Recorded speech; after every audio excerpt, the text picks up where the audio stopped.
নমস্কার বন্ধুরা, আপনারা দেখছেন সিনে ইনসাইট। শুধু তোমারই জন্য ধারাবাহিকের আজকের পর্বে দেখবেন রাহি রাহুলের জন্য খাবার নিয়ে এলে রুমে জিয়াকে দেখে ভীষণ রেগে যায়। জিয়া রাহিকে বলে, তুমি একটু নক করে তো আসতে পারতে। রাহি বলে, এটা আমার রুম, তাই আমার নক করার প্রয়োজন হয় না। আর তুমি কাউকে কিছু না বলে রাহুলকে নিয়ে আমাদের রুমে কেন এসেছো?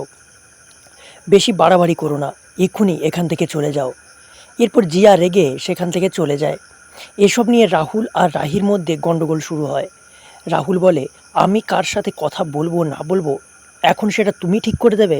রাহি বলে, তুমি আমাদের পার্সোনাল ব্যাপারটা বাইরের লোকের কাছে কেন বলছো?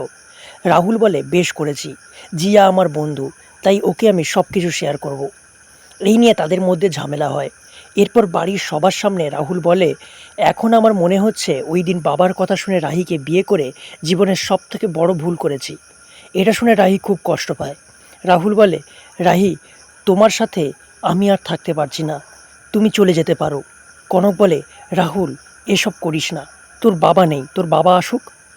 রাহুল বলে, বাবার উপর সব সিদ্ধান্ত ছেড়ে দিয়েই আমি সব থেকে বড় ভুল করেছি। সেই সময় সেখানে রাহুলের বাবা এসে বলে, তুমি আমার সাথে এইভাবে কথা বলছো, আমার সিদ্ধান্তের উপরে প্রশ্ন তুলছো, বেরিয়ে যাও আমার বাড়ি থেকে। এরপর রাহুল বাড়ি থেকে বেরিয়ে যায়। রাহি আটকাতে গেলে রাজীববাবু রাহিকে বলে, আমার পারমিশন না নিয়ে তুই কোথাও যাবি না। তাহলে কি হতে চলেছে বন্ধুরা, জানতে দেখুন শুধু তোমারই জন্য। ভালো লাগলে আমার চ্যানেলটিকে সাবস্ক্রাইব করে পাশে থাকবেন। ধন্যবাদ।